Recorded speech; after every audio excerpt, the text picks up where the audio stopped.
how do we know when it's going? I'll ask Mark.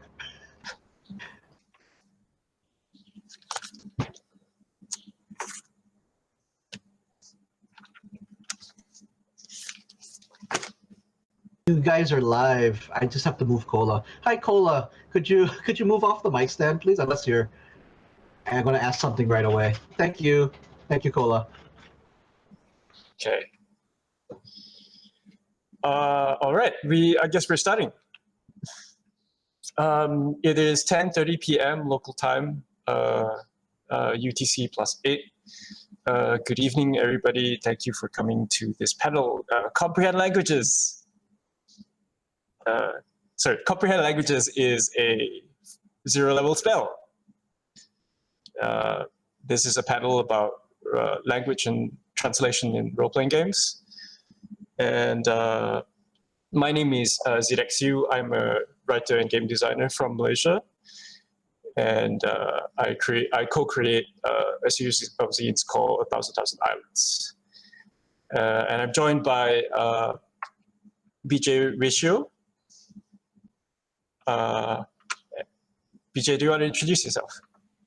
Okay. My name is BJ Resho. BJ is short for Buko Juice, or it's also short for my actual real name, which I will not disclose. It's easy enough to guess. I'm not going to make you guess. I write games about Filipino culture and Filipino contexts in RPGs. You can find my games over at bukojuice.games. That's very easy to remember, but I will share it for you if you want to see it really quick. Here it is. It's Buko Juice Games. I examine aspects of Philippine myth and culture and integrate them into RPGs. So you can find my games here. May Lakad Dyan, Kakamania, Manila Encounters, and relevant to us, one Tagalog game called Alamat ng Astig, which was written by Chris Fabon but was edited and published by me. Okay? That's it for me, I guess. We also have Philip Lonka. Did I get that right? I'm sorry if I didn't. But Philip, please introduce yourself. Yeah, I'm Philip Loncher. To be precise, Philip De Longo. I am a creation Zagoret's tabletop game designer, publisher, and hobby linguist. I make games mainly in English, but due to a conversation I have with a local group, I decided that the importance of including the Croatian language as a starter language inside tabletop RPGs is important due to language barriers when people learning it. Most people here do not perceive themselves as proficient in English enough to learn a game, so Croatian is now important as a gaming language. This was something I forgot. Can we talk about the languages that we speak and we use in our daily life? So Philip, do you speak English and Croatian? Okay, so English I only speak when working online with our people in the company, because we are a multinational company. That's the only reason I use English. But outside that, minus the few errant words that escape, like noise and similar, which are basically memes by now, we do not speak English at all. To be precise, we speak Croatian, a specific dialect of Croatian called Kajkavian, which is spoken in the northern Croatian region, called Zagorje. So no, we do not use English at all. Yeah. BJ. Okay, my two languages are English and Tagalog. Here in Metro Manila, English is pretty much imposed on you growing up. When we are in school, there are usually like bottles in your class, mason jars in your class, and that if you are caught speaking in Tagalog, you have to donate like 1 peso for every Tagalog word. Oh, sounds very familiar. So, hooray, imperialism, right? English imperialism. So a lot of us really grow up being forced to learn English. So that's why a lot of us are proficient in it. But at the same time, in everyday conversation, I'm actually in the minority wherein I speak Tagalog and English in my household. Most households usually speak Tagalog and their own local language, because as you know, the Philippines is a collection of 7,107 islands, and there are almost just as many languages in the islands as well. So while Tagalog is all in its third imposed as the Imperial Manila language, there are also local languages in the other regions as well. I just don't have any of those because I am a local Tagalog. I actually am a native of Manila. My family has been in Manila for generations now. And there is no such thing as a homeland for me outside of Manila, because there is this interesting thing wherein during the holidays, especially in Holy Week, which is the week of Easter, the week before Easter, where everyone goes home to their homes, to their actual homes outside of Manila, and Manila itself empties. It becomes like this ghost town, and the only ones left are the few native Manileños and Manileñas. So that's my local context. So another interesting corollary to that is that I will mostly be speaking from an urban context because I don't have a homeland that is not urbanized. So there. I'm also eating okra right now with bagoong because I'm weird like that. So BJ, you touched on this a little bit, but I wanted to ask. So what is the language context of your local role-playing game scene? What language do they use to play in? Oh, so there are actually two levels of that. RPGs.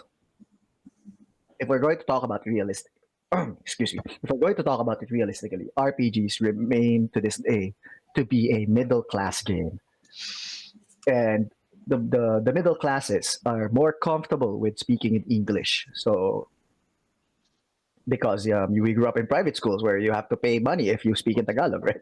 And a lot of us have the capacity to live inside the country, which means that speaking in English is even more imposed. But then there are actually the lower classes where it becomes more difficult to speak in English without being understood, and it becomes also a barrier for people who are not as confident with their English as some others are. So in which case, this is where the Tagalog starts to come in, especially here in Manila. Is there a big RPG scene in that Tagalog sort of strata of society? What I can say is that there is a scene. There is a scene where it's not as big because D&D remains to be the most popular game, and the D&D books themselves are in English, so that becomes a barrier to some people. Okay. But on that note, that's also one of the reasons why we created one of our RPGs called Alamat ng Astig, because it is purely in Tagalog, and not just the classroom Tagalog that you are taught in school, but the conversational Tagalog. Because if you listen to both formal Tagalog and conversational Tagalog, you will pretty much realize that while you could understand both of them, they are very much different dialects. Right. So there's a formal sort of informal sort of. Yeah. Philip, you mentioned, I'm not sure whether in conversation or during the panel itself, that there is also this tension in the RPG scene where you are between English and Croatian. So what do gaming groups use? There is also a distinct difference because, for that you need to know the context of it all. The problem for us is that in our country we only have one single store that sells tabletop RPG products in physical form, and that is exclusively only in Zagreb, the capital. It's not that far from me. Example, I am currently 76 kilometers away from Zagreb. Croatia is a small country. Normally you can get to Zagreb from anywhere within 4 hours max, so it's not a problem to order, but before it was a problem. Normally people would speak Croatian peppered with English when role-playing because for some reason English became the standard language for, let's call it, mechanical aspects of the game. You won't say you you won't say in Croatian, I walk there. We would say something, move. Move is in English, and addition to make it verb in Croatian. Movam se tam. I am moving there. So it will basically be peppered with taking stuff from the game and using it in Right. So the conversation at the table, which becomes a problem because, okay, Croatia, basically, when you join a school, you have to pick a secondary language. Normally, that's picked for you by parents. It's currently 50-50 German and English in the north, while in the east of the country, so closer to Italia, it's English or Italian. So you have already a group of people who do not exactly speak English. I mean, everybody uses English because there is almost no service in Croatian that you can use to go online and similar things. So it's a bit better now, but still has a problem because people come to the table and use English, and that kind of breaks the idea and narrative that you can do with the local language, and the way in which you play and think locally makes you stop, try to adapt the word, phrase, something from English to the local language, and then try to work it out. So the problem becomes innermost that people, even though they are from, I don't know, a rural area, they do learn at least one extra language. But the quality of schools is different. That's the problem. Every school is free. You do not pay. You have no globes, no nothing. But for most people, English is, let's say it, along with the dialects and local stuff, third or fourth language. So they are not so okay with speaking it because they think they don't know it. They could know it.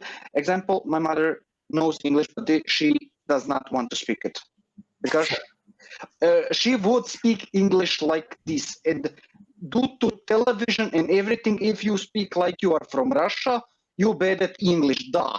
Sorry for that, but basically that's how most people speak, and they've been ridiculed for it, and they do not want to speak English. Wow. So is that kind of, so does that affect sort of like gaming groups then? Like when, so how does Yeah, I would say it affects the gaming groups mainly because most people playing right now are, let's call it highly educated. Everybody here gets a college tuition for free. But most people who go here are already in, let's say, middle towards the top class of people. So mostly IT professionals, teachers, high educated people, engineers, and so on would play D&D. Also, there's a stigma, but it's not for this panel. That should be for a different one. For someone who is, we have a specific way to say nerd here. Basically, you have to be a nerd to play D&D. And as a nerd, it is required of you to know English to be able to do your job for some reason. Okay. What both of you are describing kind of like really reminds me, or it feels like we're simpatico with like my context. Recently, I had a conversation with a local publisher in Bahasa and English, like sort of floating the idea of a Bahasa Malaysia translation of BM is Malay, of a Malay translation of a role-playing game text. And this was verbatim what he said, what he answered to me. Tabletop is niche and affluent niche, and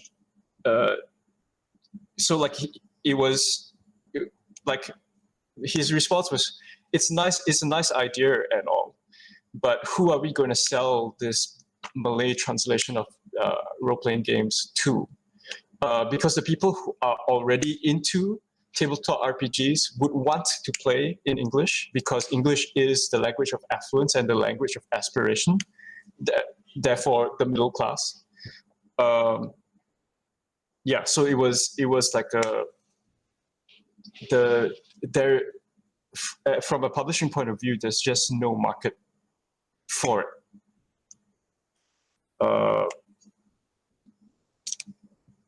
I guess BJ, you touched on this a little bit with Alamat, but I want to ask a question about your own works and whether you have created works in a long English language or translated an RPG work into a non-English language. Was this challenging? And did your community, and how did your community respond to that work? How did the RPG community where you are respond to it? Okay, so in terms of actually translating an existing game into Tagalog, I have tried that in D&D, but without much success. But that was earlier on. That was like more than a decade ago. Alamat ng Astig, which roughly translates to, and this actually highlights a bit of the issue. The translation, the literal translation of Alamat ng Astig is Legend of Cool. So it doesn't make sense, right? But it makes perfect sense in Tagalog. It sounds cool in Tagalog, right? Yeah, it sounds cool in Yeah. Tagalog, but in English, it's like, what does Legend of Cool even mean? Is it? I can't quite explain how it is. So that's actually one of the reasons why it was written in Tagalog to begin with, because not only is it a language thing, but it's also a cultural thing. A lot of the things that we wrote in Alamat ng Astig does not translate into English. Or if you translate it into English, it becomes something senseless because it becomes detached from the culture that it comes from. So as to how it was received, in terms of sales, it's so-so. It doesn't really receive a lot of sales. But what I do notice is that it gets its fair share of gameplay. So, Right. because really, the only person who needs to buy would be the GM, as long as the GM buys a copy. Because it's a quick rundown of Alamat ng Astig is that we are currently pricing it at $10, a little lower if you are local. So if you're local, we'll probably sell it for like 300 pesos, which is closer to $6. Nice. But that's still a lot of money for people. So 300 pesos, that's still like 3 chicken joys. So for me, that's the best way to explain it. So that's 3 meals. Right.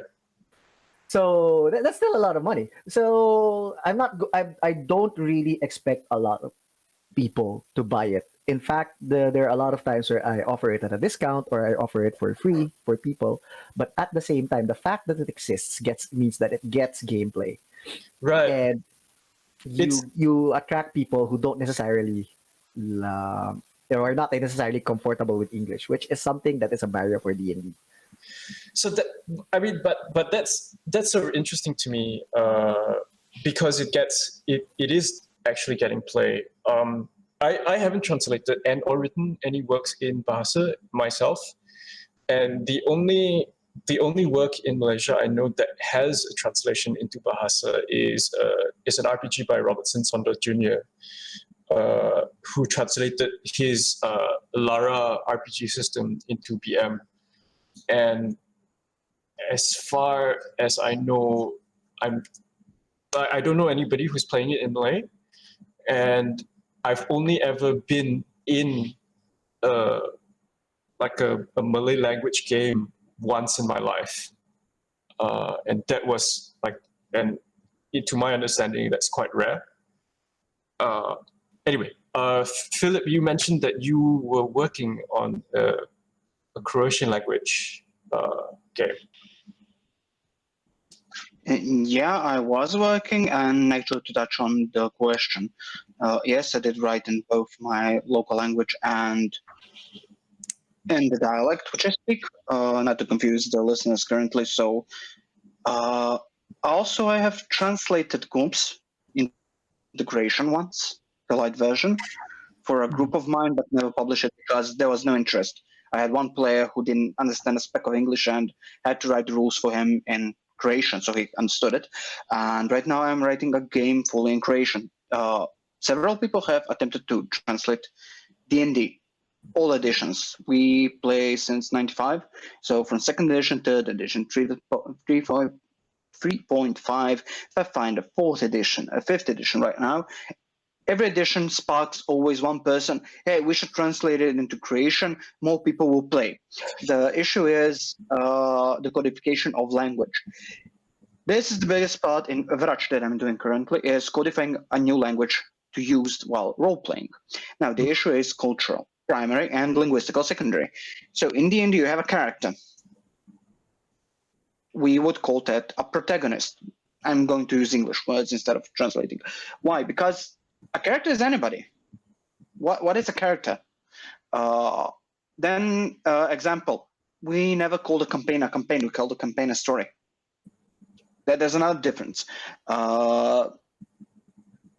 And that's a few things which I want to do. Actually, the first thing after writing the initial rule set for Dutch was to make something called a cringe test.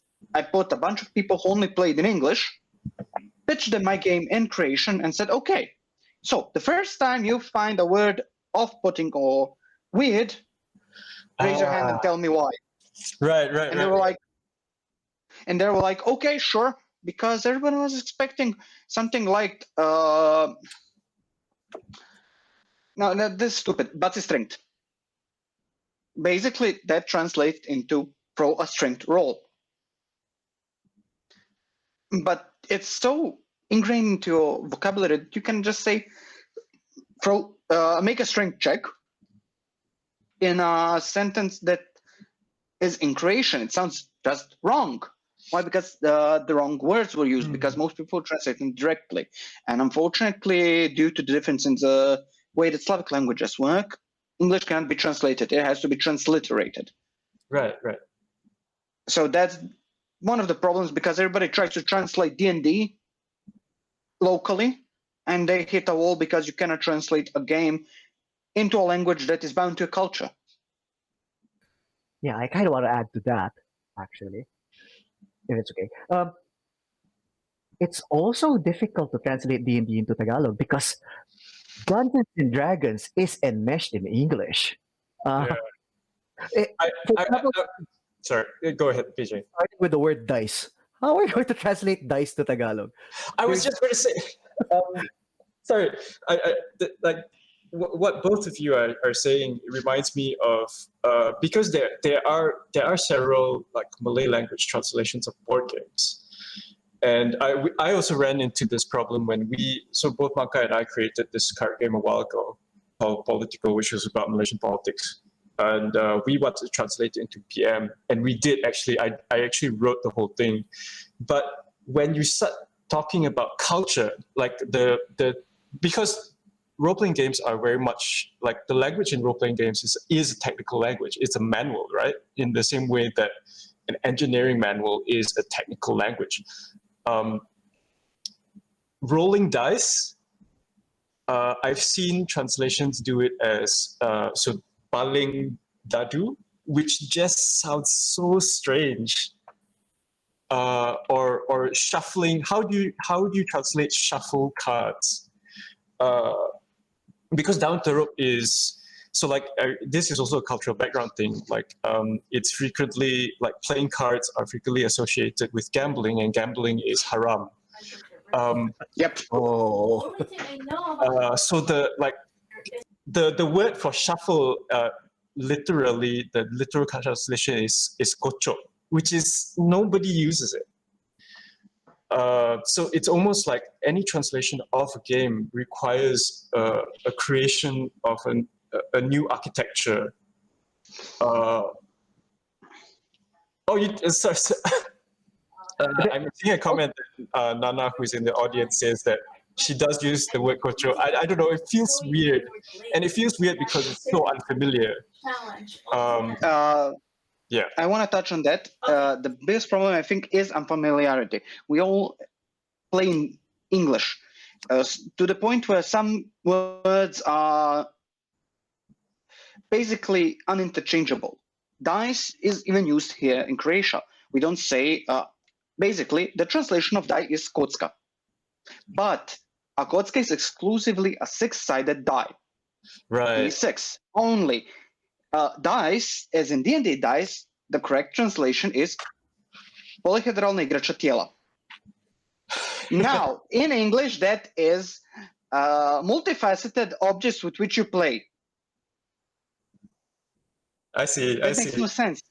That makes no sense. When somebody says take an 8-sided die in creation, literally means take a non-existing object. I actually don't have contacts. Because somebody told you to take something which is defined specifically this way, exclusively this way, and only this way. Right. And then tells you, no, it's no longer that. It's a non-existent item. What? I also want to touch upon how sometimes, especially with us, who a country who is thrice or 4 times, if you count the 2 years that England was here, thrice colonized.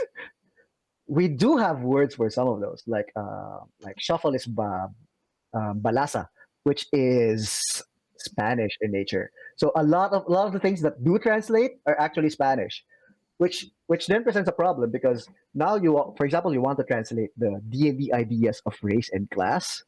I mean, I could, but it sounds so wrong. So either our language is very sensitive to things like that, or there's something wrong with D&D and it's inherently racist. That I can't even translate it in such a way that is not offensive. Right. Not only that, but I want to touch in on one thing. Sorry to interrupt you, but race. We do not have a concept of race. I mean, we do have concept of skin color. We do have a concept of ethnicity. We do have a concept of cultural. But race, as in... For us, race is lahi, but lahi has a lot of connotations of blood and lineage, and I'm not sure if it is what race is supposed to be. And class, there's no word for class, or at least class in such in the way that D&D defines it. The closest I could get is trabajo, but even trabajo is Spanish. Spanish that has been adapted into the Tagalog language. If I'm going to go with a more archaic Tagalog, it's going to be kalakal, but kalakal is specifically trade. It's not class. It's profession, not class. Yeah. Class is very exactly. It's super hard to translate. Even in English, class in that sense is quite unusual, isn't it? Yeah, in English, class defines a specific group of people. It doesn't define what they do. It defines their upbringing. So it's also an issue with how English is used in the context of RPGs itself. I want to move. So let me move the conversation a little bit, and we did sort of touch on it. I've got this question here. So I'm curious. What's an example of an idea or an image that is essentially impossible for you to convey well in anything but either Croatian or Tagalog? I know, like I know, like you've brought up a few examples before, but like, what is the main or an interesting example of that? Ooh. I can start. Yeah. Right. Since we're talking about alamat ng astig, the word astig doesn't really have a translation. So, astig is actually a word that came about in the 70s. In the 70s, there was a tendency to like reverse the syllabication of certain words. Like project became Jeprox, and a Jeprox person is someone who grew up in the projects, which are one of those development villages that were created by the government during the 60s and 70s. So there's several projects in Manila, Project 6, Project 7, Project 8, and if you grew up from that, you're expected to be affluent to a certain degree. So that makes you a Jeprox. so that was the origin of that word. And then you have something like astig, which is basically coming from the word tigas, which translated means hard. So the literal translation of tigas is hard. So we've got really a really similar word in Malay as well, which basically means the same thing. Tigas, right? Cool. Yeah. And so, but astig is not hard. Astig is closer to cool, although not exactly. So when people sometimes people ask me, are you interested in translating alamat ng astig? to English. I'm like, as soon as I find a translation to a steak that works, maybe I'll Right, consider it. right. But that's just the tip of the iceberg because everything there can be translated but will not make sense. Now, another term that I want to bring up, it's not RPG related, but it's a term that makes sense in Tagalog but has no translation at all, is the word kilig. What is the word kilig? It's the word that happens when someone you like shows up and then you have this feeling of excitedness, but it's not lust oriented. It's just she's here. That feeling is called Right. kilig. And there's no English word for that. I guess the closest you can get is butterflies in the stomach, Which is a phrase, not a word. Yeah. yeah. We have a word for that. Zatsopan. That's cool. Now this is interesting. Another thing, you explain the rotational words. We call it shatravachki. Zhishku razbu ona. It's a specific way city folk speak from the center, from Zagreb, where razbu is basically buraz, means brother. It's weird, but I wouldn't say that. I would say that the most confusing thing is, I explained that in the conversation we had on Discord, is basically the way that we use language. The whole sentence structure is, I explained to you what the target of the conversation is, who does something. Basically, you have a sentence as in, I will first say it in my language, then in English, and I will first say it directly translated, then I will explain it fully. Nikola smo išli zrušiti dreva, pa smo ih nametali, speljali I potom smo jeli. Basically, Nikola and I went to the forest to fell wood. We threw them, drove, and then we ate. Basically makes no sense, but the idea is to say Nikola and I went to the forest to chop wood. After chopping it, we packed it and drove it home. Once that was done, we went to eat. But everything's dropped because it's unimportant. Right. You don't want to know who, what, did what, when, why. Unimportant. We already said in the beginning, Nikola and I, we know who it is. Why do we even talk about it? Did the people doing the actions change? No. What strikes me is that sorry, continue. No, sure. The impression I'm getting of your description is that it is a very contextual language. So the words that, like, why do you have to situate? We already know what we're talking about. Let's be efficient in like conveying meaning. So non-verbal meaning conveyance. And another thing which is weird for me, translating from English to Croatian, is the concept of articles in front of words. A, the, and so on, which doesn't exist. We do not have articles. It's why basically you'll say a car in English, right? Auto, car. It's a thing. I don't need to specify. It's a thing. Right. Well, and we drop a lot of few things like that, and that becomes different when you basically in the end you have this structure where you will specify a person is doing a action on a object. Object can be another person, but why? You just say action. It's and at that moment the contextual way that it is written and in a way consumed is a bit different and distant. I would say pretty distant.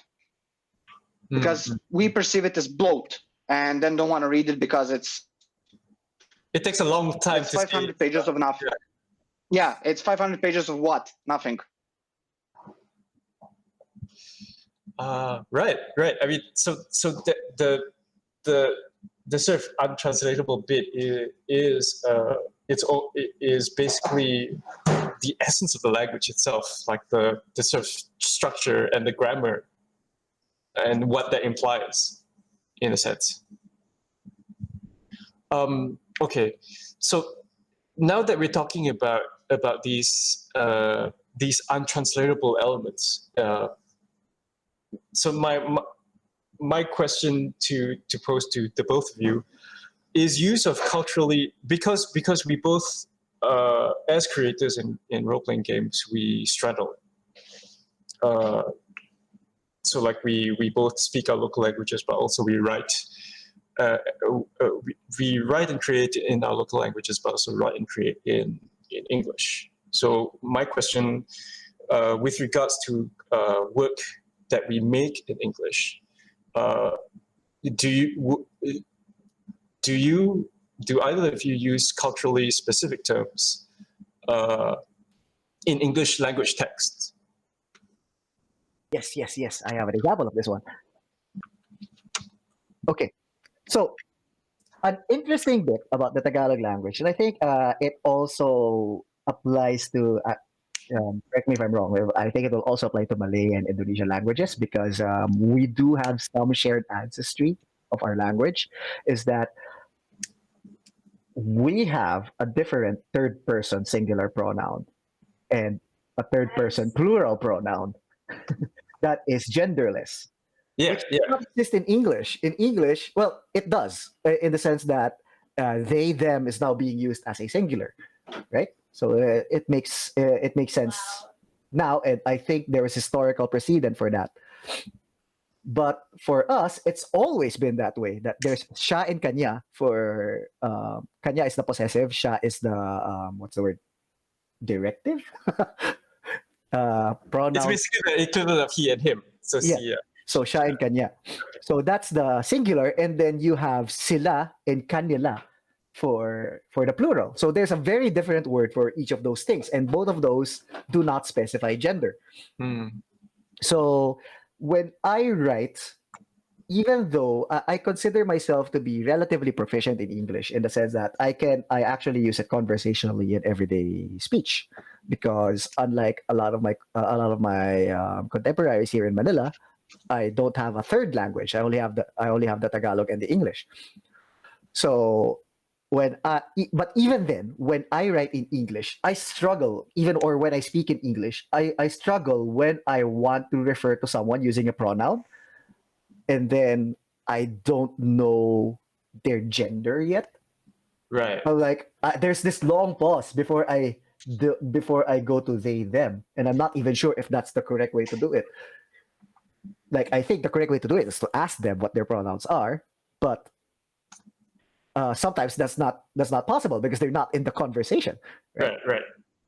So what happens is, if you look at Cockamania, I actually included it in my appendix. Wait, let's see. I will share my screen for a bit. There you go. There. Does everyone see it? I'm not sure if you see it. Yes, we do. At least I do. Okay, so I have appendices in Cockamania, and that's the first appendix that I get on pronouns. This product uses the local siya, kanya as the default third-person singular pronoun. When referring to the self, the default pronoun is sarili, specifically kanyang sarili. They, them is used in the plural sense. He, him, she, her, and they, them are used in the singular sense when the character identifies as such. So that's what I do. That's what I do here, and I think there is an example somewhere. I think in the cast of characters, dramatis personae. Riang, Pilandok. Let me look for it. Halina. Oh, here we go. Halina is the head of the Christos. All the Christos, even siya, do not know the reason why spirit mediums are the umpires of the festival. It has simply always been this case. Siya is aware that the river likely has a diwata, but siya has never had the opportunity to speak to Dian or Yang. So that's how I adapted it, but it doesn't get universal acceptance. I have had critics tell me that this sounds so weird. Can I ask where these critics are from? Local Filipinos. So local Filipinos are saying that this sounds so weird, or this sounds the word that they use is konyo, which is basically a derogatory term for someone who only That's intersperses why their you English pass with through some this phase. Tagalog words. Right. So there is a stigma against it. So But there's a I stigma think- for like sort of Creole, like or Creolizing What's it like language. being possessed by Yeah, even though Tagalog itself is filled with that. Yeah. So, Understood. so it's a bit weird if you think of it that way. So Yeah, Philip. yeah, I want to touch in on this. Basically, due to the fact that our language is heavily gendered, like really heavily, we do have apparently we do have third singular and third plural. So basically, gendered way to refer to somebody, but unfortunately, it creates a bit of an uncanny valley because we have on. There is no he, him, on. Masculine, ona, feminine, ono. Ono is basically used for children, used for somebody who's not yet an adult or an item. So let me explain. Ona je muškarac, that man. Ona žena, that woman. Ono dijete, that child. Ono pismo. Now, pismo is a letter. So that letter, it uses the same pronoun as the neutral one. We do have a neutral one called oni, which is they, but it's used plural. So basically would say this group of people, which is kind of in normal use weird. We do not use that. It's more common now, especially with non-binary and non-gender people, but it is really heavily weird. Even they use they, the English way. Right. I mean, the English word for it, which is weird. I do when I write in English, I'm also writing they them because in British English, that's how I've been taught to write. Mainly because I do not know who's the reader gonna be, if they're going to be male or female. They never talked about the idea of non-binary because that was not the thing to talk about 25 years ago when I last learned English. So yeah, that's another thing. Secondary, when I write in Croatian, I write in masculine primary while explaining that this is only because I speak masculine. Right. And to make writing easier for me, I write in masculine. Not because I do not appreciate anybody. No, because I cannot easily write in feminine. Because feminine uses different verbs, different aspects of the language which I cannot use. Because I will write and I will forget myself because I do not say I went to the store in feminine. I say I went to the store in masculine. So that's another aspect which is a bit weird because we use heavily gendered language, and in writing I can try writing neutral, but it's going to sound really, really weird. Almost unnatural. Like I'm not talking to a person, but about an object, which isn't exactly nice because it's a way to insult people. It's it's dehumanizing. Yeah. Right. Well, no. Dehumanizing, not demonizing. Dehumanizing. Basically, it strips them of their right to be human. Yeah. They're no longer human. They are an object and or animal. Yeah. Also, that's why race. That's why race for us is weird. What do you mean we're not human? Sorry. Okay. I guess. So we've talked about. I guess we've talked about the differences of like English and Tagalog and Croatian and Bahasa. So I wanted to ask, because all three of us are bilingual to lesser greater degrees. You two, I suspect, are more bilingual than I am, even though I do translation work. And I guess I want to ask, in what ways has this bilingual, like your bilingual lives have informed your use of the language in the sort of RPG works that you've made? Like, has this changed the way you use or deploy language, or the way you use or deploy the design or rule threading, for example? Like, BJ, you've already shown us an example of how like you've used pronouns from Tagalog in your RPG text.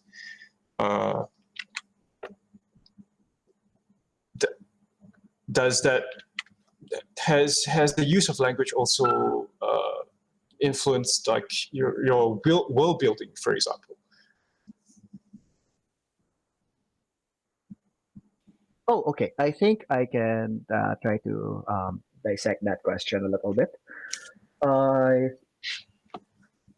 I am a contributor to the Islands of Sinauna, which is headed by Filipino Americans, but it is an all Filipino project in the sense that every one of us who were involved in the project, whether artist or writer or director or researcher, have Filipino ancestries, right?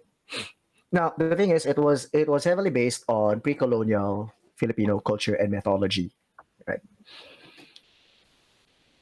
So there are a lot of cases wherein we are going to use like the local word. I won't even say Tagalog word because that only centers it on a very particular region in the Philippines, in the southern Luzon area, right?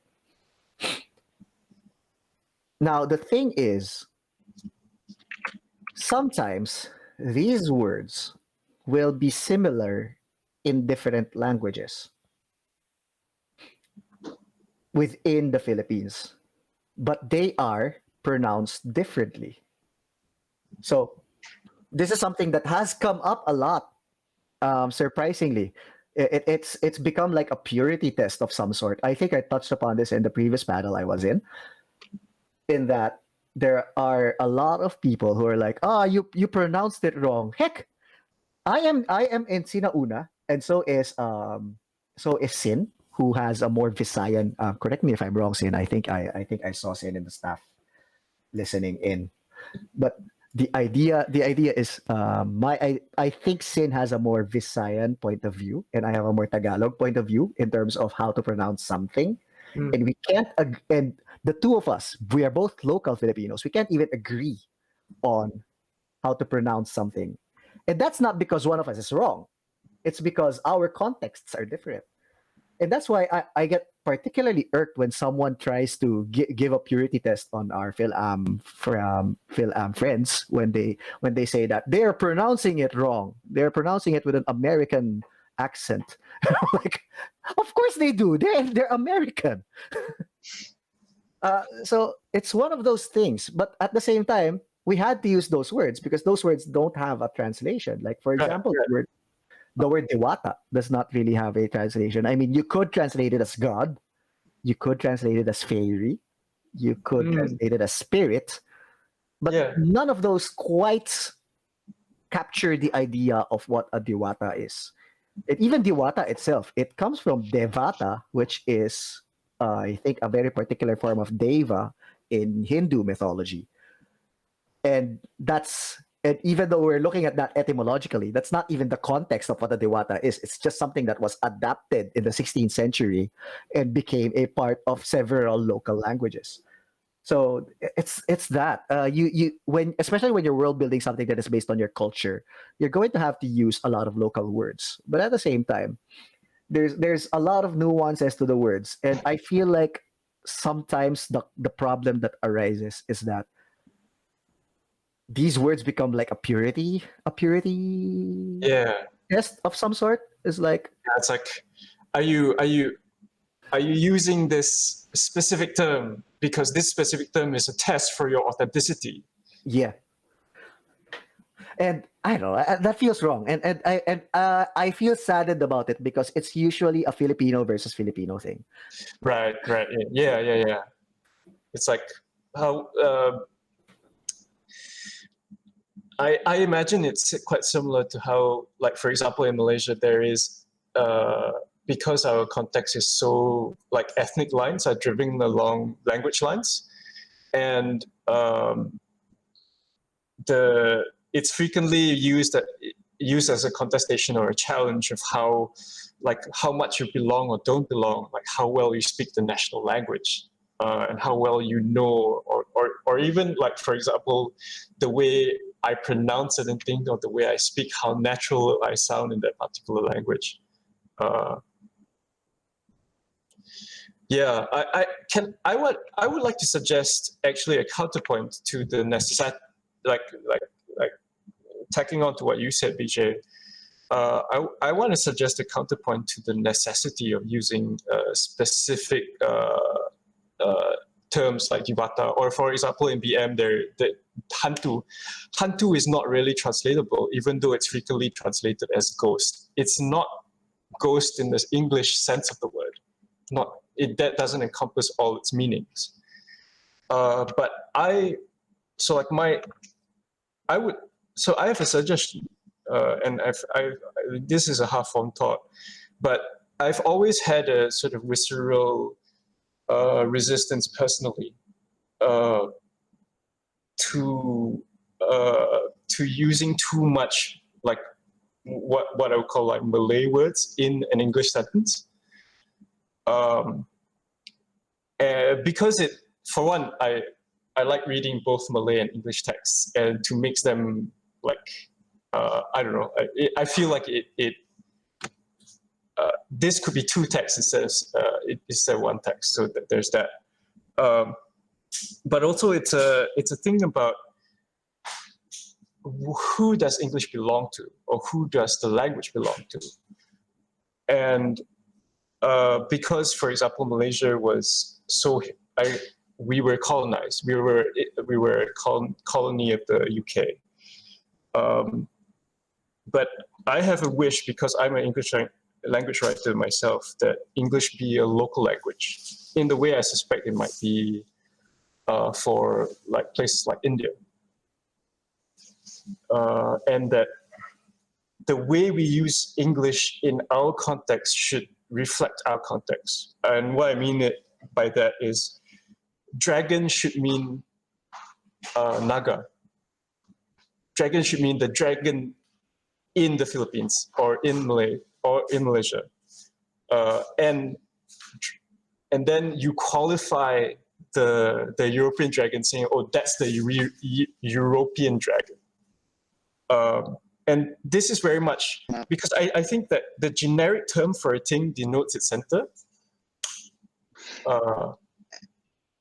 I just want to butt in if it's not a problem with a little thing. Just to make sure that when people say European, this is a big thing, because it's another thing in English which has a problem locally here. People say it's European, it's European, it's European. We are part of Europe. We have always been said as Southern Europe. And the trick is when somebody says dragon, I do not have a dragon in mind, because Zmai, Ajdaya, Hala, Right. whatever type of dragon won't be a dragon. The issue is that most people, when they say European, they think the Victorian way, that the way that Victorian society saw Europe. And Right. that becomes a problem when translating, because you have to be English, as you said, colonized by the English to understand the language, or Right. be English to understand the language. Carry on. I just wanted to say that. Okay. I kind of get where you're coming from as well. Like can I butt in? Sorry. Sure. There's also that issue that I understand that working with the English words, because you are writing in English, but sometimes there's a tendency to, like, when you use the English word, it centers it on Western culture already. Like when I am speaking in English and then I say dragon, then it automatically becomes like a Western dragon, unless I qualify it. No, so sorry. Go ahead. I should be more specific. What I mean is that you do that, but because we're all operating within the text itself, and because I want to do, basically this comes from a place of like of spite, I guess. Like Pam might relate to this, because she talks about spite a lot, and I want to create a sensation that I got when I was first reading like fantasy in like when I was 11 or 10, and sort of like, okay, what does a dragon mean exactly? Because those dragons are not really the kind of dragons that my classmates would be talking about in BM. Like a naga is not that. So I want to create in my text, in my English text, that sense of disconcertion, like that disconcerting, or like what's the word? Oh, it's escaping me right now. Discombobulation. I think I understand it in a sense. Like to take a white text as an example that does this very weirdly is let's bring up Legend of the Five Rings, because in Legend of the Five Rings they use Japanese words a lot for something that can be used that can have an direct English translation. Like, this is my Yojimbo. What's a Yojimbo? Bodyguard. Yeah. So Okay. Why don't you just use bodyguard? I want to use the word knight to mean what I like, to mean something other than what the UK or like a British or an American person would think of immediately when they see knight. I want them to see the word knight and then like go like as they are reading, like, whoa, this is totally unlike the meaning that I had in mind. Yeah. The interesting part about knight,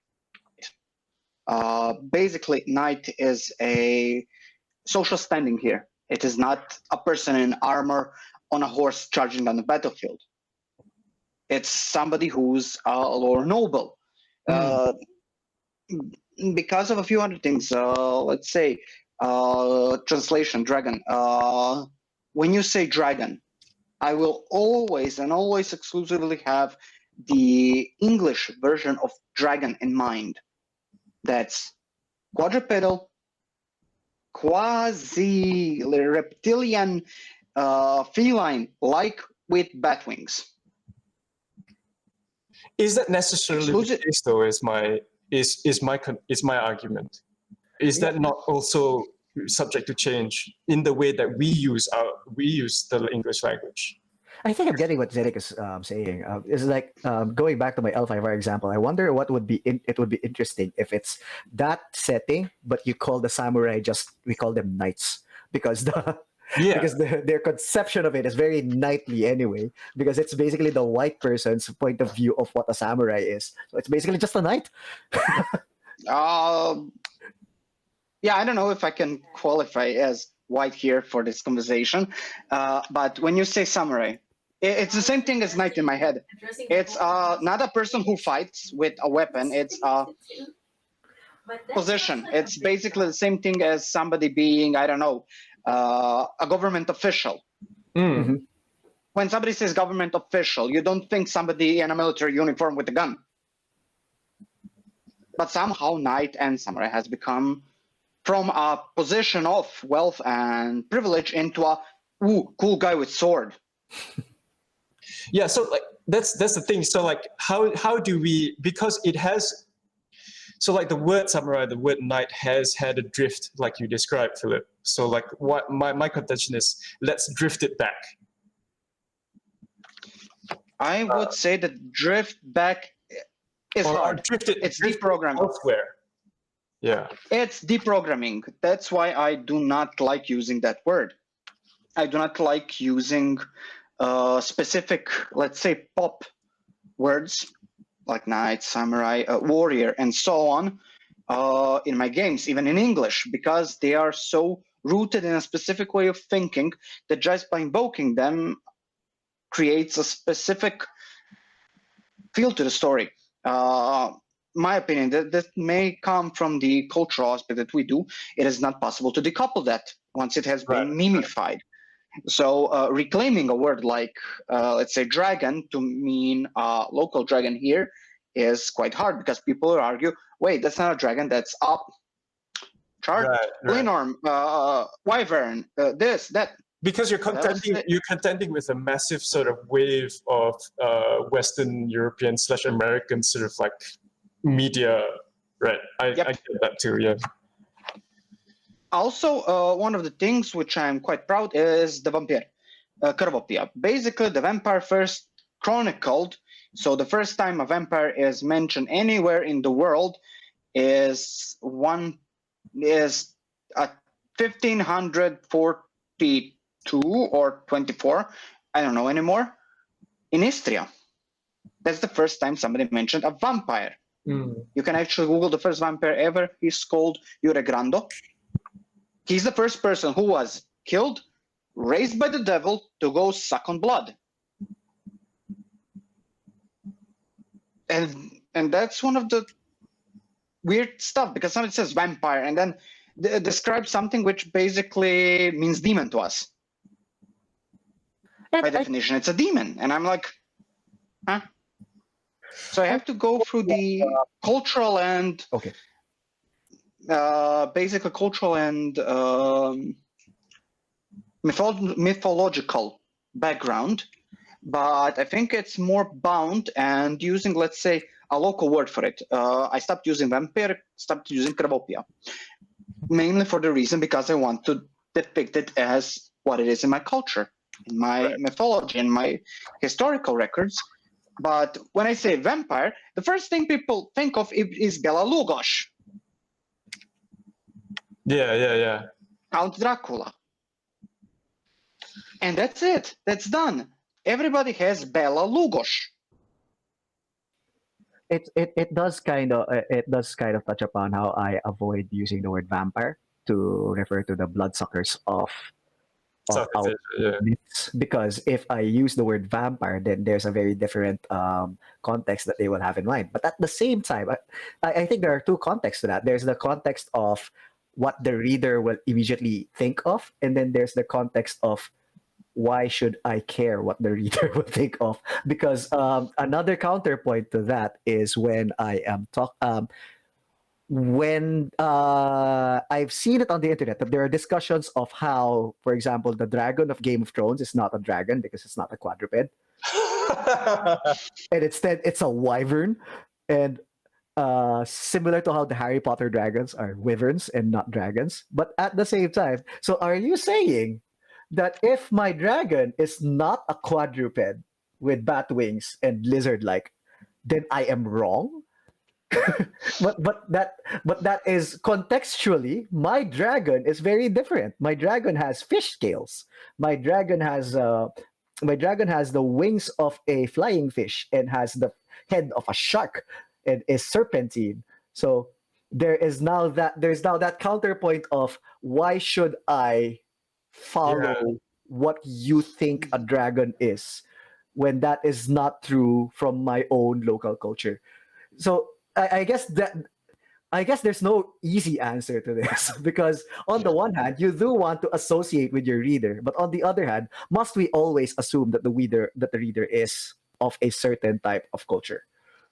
So, also, one thing, because we're going to touch upon it later, there's a reason why I really, really do not want to use English words is because I'm going to sell my stuff.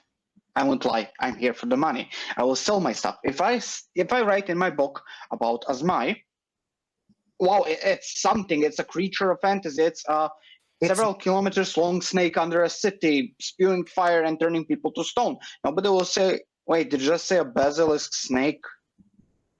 That's not a dragon, that's a basilisk. If I write dragon, everyone's going to be like, nah, that's not it. But if I call it this, everyone's going to be, okay, yeah, I'm going to buy it. The issue is that currently, I would say the primary target is the US. I don't think any other target is beyond the US if you write in English. Right. Okay, so sorry to interrupt you there, Brad. I got a time warning. So what you're saying, Philip, really sort of dovetails into, I guess, what our last question is, and then we can open it up to questions from the floor. Why is it important for us to think about language in role-playing games?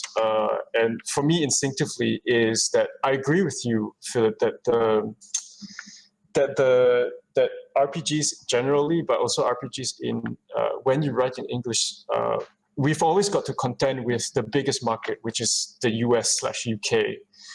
So my question to the both of you is, why is it important to think about language and using local language in this context and for us and our role-playing game communities? And so my personal answer to that question is, because this is such a class-locked hobby, at least in Malaysia, and because the English language is a language of aspiration and keeps us and our imaginations locked to the West, i.e., to the UK, to the America, like our imaginations are colonized already because of the language. Thinking about games or thinking more about how we use language in games is a way to sort of like break free of that. That was kind of like where my thoughts about subjects like Dragon or Knight or Hantu come from. So I wonder what your thoughts were of like, why is it important for you for the both of you to be creators both in English and in Croatian, or in English and in Tagalog? So, if I might, first and foremost, okay, money. That's it. I won't lie. I write in English because I want money. But the local language, as I explained, it is not so much about colonization for us. It's a bit different. It's about, you could say, some kind of cultural way. Because when there's a distinct difference in role-playing in English and role-playing in Croatian. I saw it. If it's clean of English, so if you only use Croatian words, the stories are different, the different vibe, it's a different context all in all than as it's in English. If it's a context in English, unfortunately, due to the era of Tolkien and Salvatore and others, we will copy-paste those stories. That's done. We'll create nothing new. It will be always, something, it's in English, I have already read this, because most people do not think in English here, so they cannot create in English. By accepting the local language, it should offer more creative freedom to them. Right. Also making learning games easier. Right. Okay. PJ, do you have thoughts? There's a complex calculus for me for how I write something. Like, there are some choices that we made in Sinauna that is not normal for a 5th edition game. I'm not going to enumerate that, but if you look closely at the text of Sinauna, there are certain themes there that are not standard to D&D, and there are certain, like, even in the stat block, we made some slight changes to stat blocks that I'm not sure if you will see, that reflect how we think of things from our own perspective. But at the same time, when I get hired by someone more Western adjacent, and by Western I mean like the US and the North America, when I get hired to write one of their works, I go closer to how D&D describes things. So there's actually like conscious choices all the time. And for Cockamania, when I created Cockamania, one of the conscious decisions that I made was, who am I writing for? And I wrote it, even though I wrote it in English, I did not write it with the intent to cater to a Western audience. I wrote it with the intent to cater to local audience that speaks in English. So there is like a conscious decision to change things. And at the same time, like Philip said, if I am writing specifically to make money, then I will write as close to D&D as possible, because that is an important thing. And sometimes I will use local words just to make it more spicy, because that will sell. Like, exotic, like the exotic sells. So exotic sells like culture that I have never interacted with before, says the Western person, and they will buy it. That is a consideration, because as a Filipino, dollars are good. The exchange rate is good. It helps me. Like the USA standard of living, if you give me that amount of dollars, that's like higher middle class for us already. So it's okay, just to say, if I had a low wage burger flipper job price in Croatia, I would be considered to be on level with CEO pay. $10+ per hour is basically CEO pay here. Yeah. Yeah, I know. Like we've commiserated on Twitter about this very issue. I know the three of us. Yeah. The current standard is 10 cents per word, right? 10 cents is 5 pesos in the Philippines, and which means that a 10-word sentence is 50 pesos, which is one lower class meal. So if you make me write one paragraph which has 5 sentences, that already gives me like something around the lines of 250 pesos. So it's a lot. Yeah. I hear you guys. Okay. We've got about. I was thinking we can go for another 20 minutes. So let's have some questions, I guess. Does anybody have questions?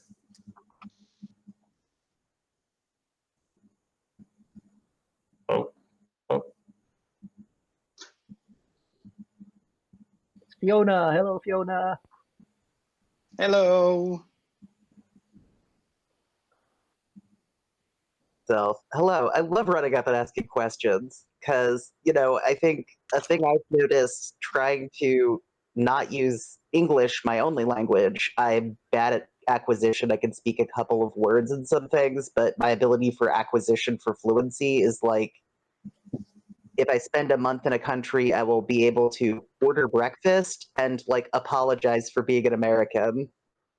But right is that I've continually started to try to use like sociological terms to describe things, like being like this person participates in an honor culture, and that means that like functionally speaking, they believe these ideals are real. And then that ends up actually being in some ways like more universal because there's lots of local variations on what an honorable person believes, but most people have some concept of someone that has like a high internal moral standard. And if you say, and it's based on like concepts of charity, most people have some concept of a monk, versus it's based on concepts of military, most people have a concept of a local tough. But also I think something's lost in that language because it's saying that like everything boils down to the same. So I guess I'm curious about what that tension is like with working between a broader palette of language, because I think a lot of myself is someone who doesn't have a broader resource to draw on in terms of language. And now I'm going to run away and listen to smart answers. Thank you for letting me do this. Okay, I want to butt in because I know a few languages. So basically, yeah, I do think that different languages, or writing different languages, thinking different languages, do convey different meanings and feelings to the story itself. Example, any story that I write in Kaikavian will have more, let's say, rural aspect and rural sound to it. Writing something in Croatian will have a more contemporary sound. Writing in English will be slightly different. It will have a more posh sound because I speak British English. Writing in German will have a more technical sound. Also, it will sound rural because it's like Schwabian, not Hochdeutsch. In Italian, again, it will be more whimsical. If I think and do in Welsh, it will sound exotic. In Japanese, definitely honorable. Because these are the sort of like the meanings of what those languages mean in your particular context, right? Yeah. Yes, because that's how we as Croatians see those languages. Okay, I think I can. One thing that I can say is that as someone who is bilingual and who grew up bilingual, I have no idea what it means to speak only one language. Like that is a context that I am. How does your brain work? How do your thoughts form? Does that mean that your thoughts form with a uni language perspective? Like this is not me. This is not me ribbing on someone who knows only one language. It's just I honestly do not know. So I cannot say how being bilingual is different because I do not know how unilingual is. What I can say is that Okay, I want to ask. what I can say is that there are times when Tagalog works better than English. Like for me, I tend to code switch suddenly to Tagalog when I'm angry, or when I'm lustful, because Tagalog is a more passionate language, I think, than English. Like there's a stronger sense of conveying your emotion through Tagalog. So cussing in Tagalog is more satisfying than cussing in English. I'm sorry, English speakers, your cusses are weak. So, English cusses sauce. mm. So that's the extent of how I can describe my bilingual point of view. That there are some contexts that are better in certain languages. And like, for example, in my professional work, I'm a mathematician. I'm not gonna speak in Tagalog with mathematics because it's gonna be super weird. And I imagine because the technical terms are not as familiar. Yeah, that's true. Although we do have technical terms, and I am familiar with them in Tagalog, it's not in everyday use. So if you hear it, Gotcha. it's kind of like, another thing is that when I was in college, when I was in uni, I had a friend who was also a Tagalog speaker, but was from the Laguna region. So this is a different part of the Tagalog region. So I am from Manila, and she is from Laguna, and we ended up speaking in English because our Tagalog is different enough that it's funny. So we can't if we want to talk in a serious way, we went back to English. So does that make sense? Like when she says, like when she tells me that I ate the chocolate that you bought and I enjoyed it. What I hear is I was eaten by chocolate and it enjoyed eating me. But they were both but we are both Tagalog speakers, so that's kind of interesting. Okay. Let's have another question, I guess.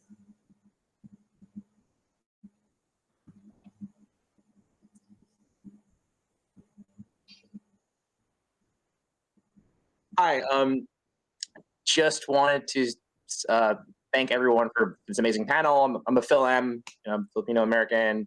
In Zedek, I bought a bunch of your pamphlets about Southeast Asian mythology for RPGs, and I really love them. So I wanted to thank you, in person. But I just wanted to note, also wanted to say salamat pagi, mabuhay, buongiorno. Like, okay, like Americans, we're trying to learn other languages. So maraming salamat po. Okay, like, all right. So just want to get out of the way.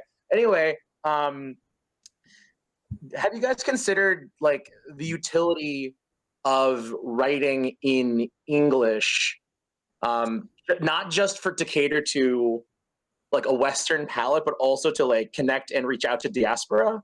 Because as like the Filipinos know, there's 10 million of us living abroad, and my Tagalog is far from perfect. I couldn't play a game in it.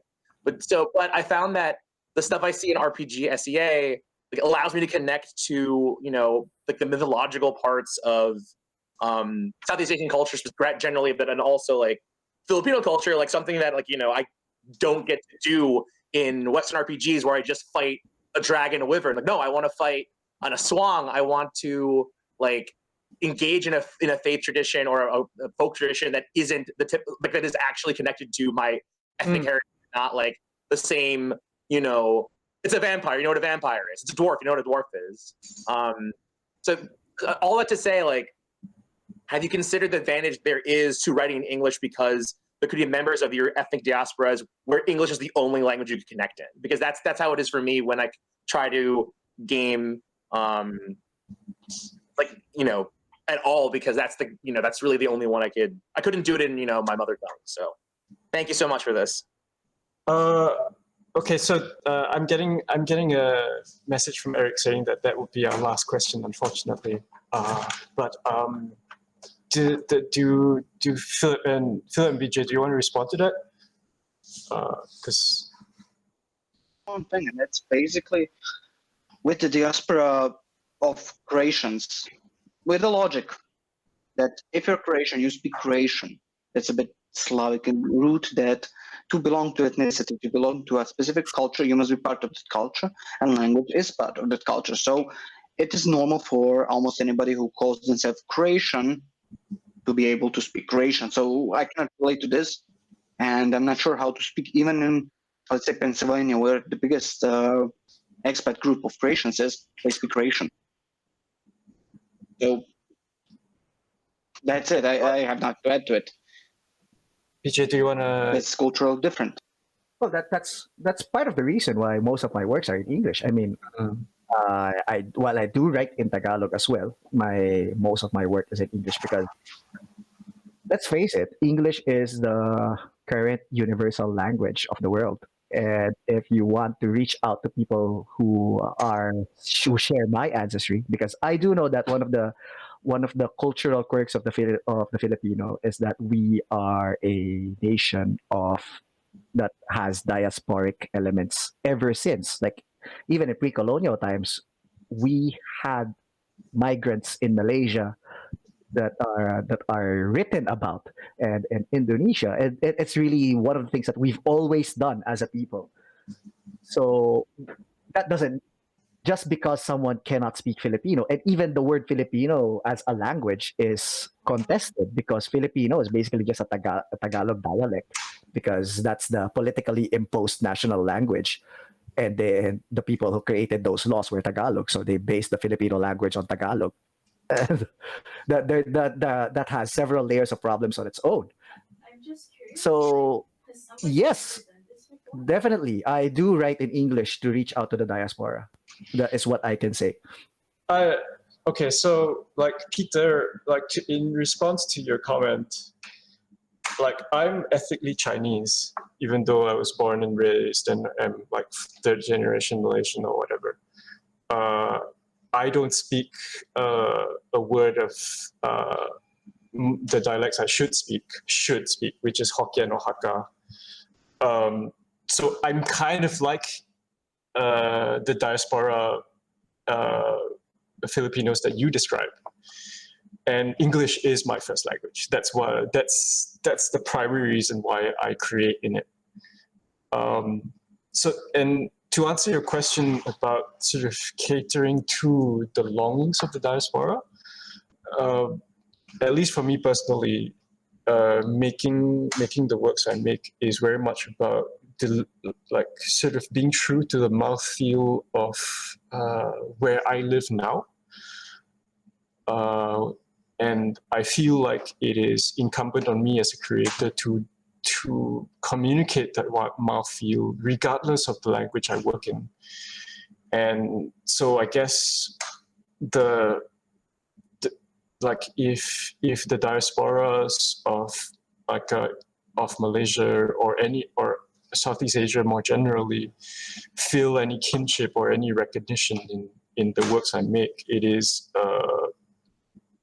I wouldn't say it's intentional, it's not on my mind, but it's intentional in the sense that if you're looking for the mouthfeel of, because I'm also trying to reconnect to my geography, but for various reasons, for various political reasons, like the ethnic Chinese community in Malaysia feels there's a certain dispossession, and sort of like working the way I work is a way to belong. So like if any other person, whether they're diaspora or not, recognizes that need to belong in my work, I'd say it's both intentional and also a happy kinship that we share. I'm not sure whether that answers your question, but yeah. Okay, on that note, Philip and BJ, do you have any closing statements? Otherwise, we come to the end of our panel. I have nothing. Okay, for me then, in closing, I guess I'd like to say that if you want to discuss these matters with me, matters of language and things like that, it's something that I constantly think about.